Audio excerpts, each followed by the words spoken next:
Hello everyone, welcome to the latest video, and this time we're going to be talking about my latest acquisition. It's a new to me lens. It is the Panasonic LUMIX 100-300 telephoto lens.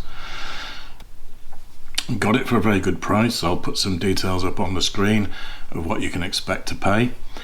Mine came mint, not boxed, but in mint condition, sadly minus the lens cap. So the 100-300, it has 17 elements in 12 groups. It weighs round about 520 grams. Now, as a comparison, I put a still image together for you, showing three telephoto lenses that I own. So the 100-300. I also have a fairly ancient Chiron 70-210.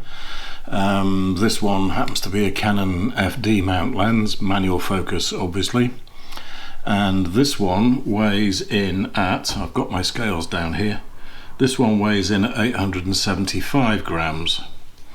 So not quite twice as heavy, but getting on for a lot. It's certainly a lot weightier. That's the 70-210.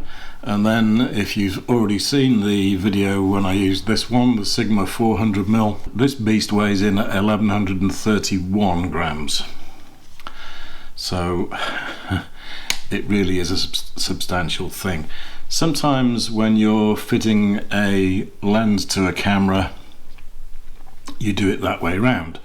If you've got a 14mm pancake lens, you fit that to your camera, like so.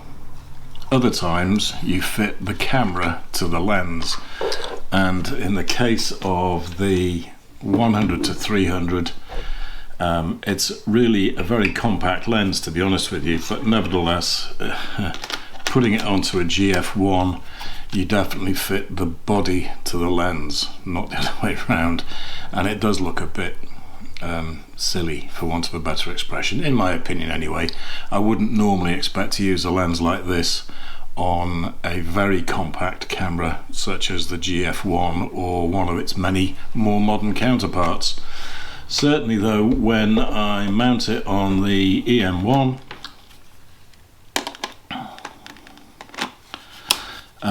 it looks good and it feels right. The grip on the camera is really very good and substantial enough to give you a good grip on the combination. So it forms a good package, and it's easy to operate. It trombones an awful lot when you zoom, as you can see.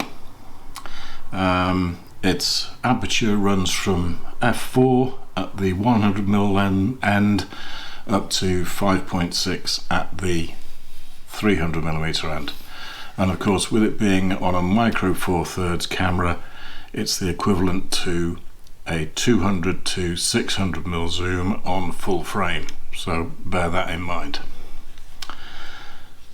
Now by the time you actually see this video, I will have had a few weeks to get used to the lens and give you my thoughts on it. So I've been out in both my back garden and the local park taking photographs of birds. Nothing unusual. Blackbirds, robins, blue tits, nuthatch, that kind of thing. The only slightly quirky bird that we've got in our local park, we have a family of parakeets which obviously have escaped from captivity at some stage, and they seem to be breeding very well. They've been there for at least 3 years now. So they're avoiding the predators that are around, that's for sure. And I managed to grab, this is the best of a bad bunch really, but I grabbed this particular shot and then promptly stepped onto this. This is a used hypodermic syringe needle, which I trod on. It went straight through the sole of my shoe and into my foot.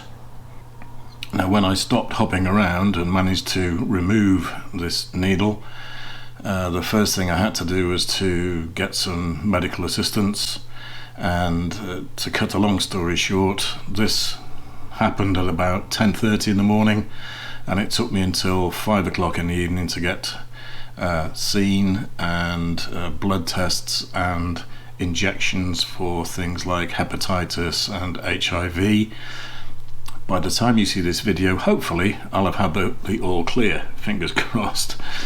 So that's why I've put that title slide in, A Good Walk Ruined. Trust me, it really did ruin my day. But then I thought, okay, as well as wildlife photography, birds, obvious usage for a lens like this would be sports photography, which is not really my thing. I don't have the ability to get out and do a lot of sports photography. Maybe I'll try later on this year. But the other thing that I wanted to try it out on was details of architectural subjects. So I spent a couple of hours in Liverpool city centre, starting out by the law courts, and I wanted to try a technique which a lot of people recommend, and I've never actually used it before now, and that is to use the camera on manual exposure but automatic ISO. So what I did was to do exactly that. I set the shutter speed to a 500th, sometimes a 640th, but in the majority of these shots its shutter speed is 500th of a second at f4 or 5.6, depending on which end of the zoom range I was using. And there are shots here of the Victoria Monument, which is right by the law courts, and interestingly it stands on the site of the original Liverpool Castle, which has long since been obliterated. And then just down the street to the side of the Victoria Monument you can see Liverpool Town Hall. So there's a couple of shots there, one at 100mm, one at 300mm, to give you an idea of the difference in zoom range of this lens. And you'll see that alongside each image I have put the ISO which the camera selected automatically. Some of these are very high, and I'm going to come on to this subject of high ISO and associated noise, particularly with micro four thirds, towards the end of the video. But these images are all in and around Liverpool city centre, some of the high-rise buildings that you can see, and I wanted to also get some shots of the iconic Liver buildings. So we have a shot of the clock tower and then zoomed into the actual Liver bird itself, one of the Liver birds that is.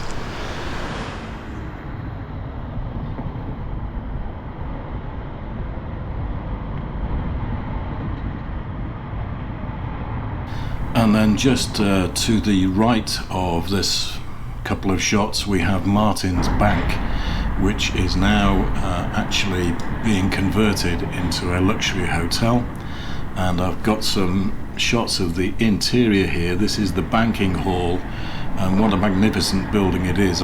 But I wanted to demonstrate the flexibility of this lens when it comes to homing in on architectural details. So there are 2 or 3 now of carvings on the outside of the building, usually either again at 100 and then 300 or vice versa.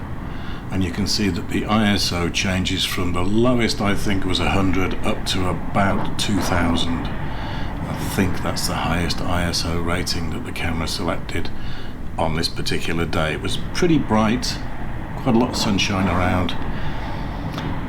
And then I moved on to exchange flags and the statue, memorial statue. I homed in on one of the statues here.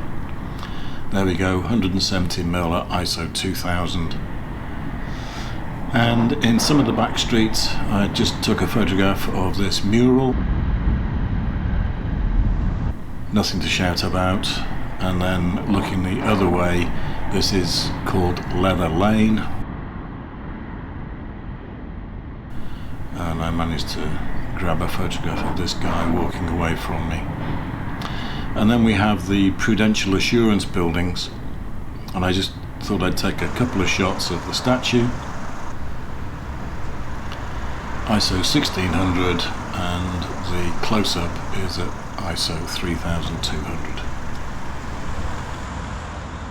So there we are. That was just a brief walk around Liverpool city centre, the sort of financial district, if you like, just to try and get some use out of the reach that this lens gives you, because you get fantastic compression of distance with this sort of telephoto lens on architectural subjects. But coming back to this question of noise at higher ISOs, I personally think that when you look at the images taken of the architecture, that any noise is really unnoticeable to a great degree. It's really, really hard to pick out noise. That's because you have got a lot of fine detail in there and not a huge number of areas of colour, which is usually where noise becomes obtrusive. Now, if we go back to some of the bird photographs that I did, I'm going to show you the photograph of the nuthatch. Now, all of the editing, by the way, has been done in Affinity Photo version 2, but because I wanted to emphasize this noise issue, I've edited the photograph of the nuthatch in On1 Photo Raw 2022, and that's because, in my humble opinion, the noise reduction facility within On1 Photo Raw is excellent. It's much better than in Affinity, and I've put the original image up for you to have a look at here. Then I put in the photograph after it's been edited in On1 Photo Raw, and then finally I've got the two images blown up to round about 100%. I can't be exact, but it's round about 100%, and I think you'll agree that you can definitely notice the noise in the image straight out of camera, whereas it's pretty much gone in the edited version courtesy of On1. And then the final image I put up is of both of them side by side, and I think you've got to agree that the noise reduction facility within On1 has done a fantastic job. I'm really impressed with it. So there we are. Am I impressed with the lens? Yes, I am. I'm certainly not going to get rid of the 400mm Sigma. That's fun, and because it will give me even more reach on micro four thirds, I am going to take it out during the course of this coming summer, hopefully to do some long range shots, but certainly the 100 to 300 LUMIX lens on the EM1 is a joy to use. It's fast to use because it's autofocus, it's not too heavy, and because it has optical image stabilization, which works perfectly on the EM1, so I've got image stabilization both in the lens and on the body, so hand holding this is a joy, really. I'm looking forward to using this much more often than I perhaps thought I might do initially, and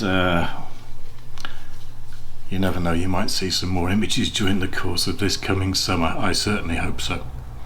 But there we are. That's my initial thoughts on the Panasonic LUMIX 100 to 300 f4 to 5.6 OIS autofocusing zoom lens.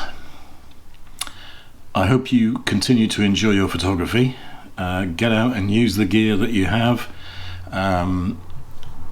To be perfectly frank with you, I strongly suspect that's going to be the last large investment that I make with regard to my photographic gear this year.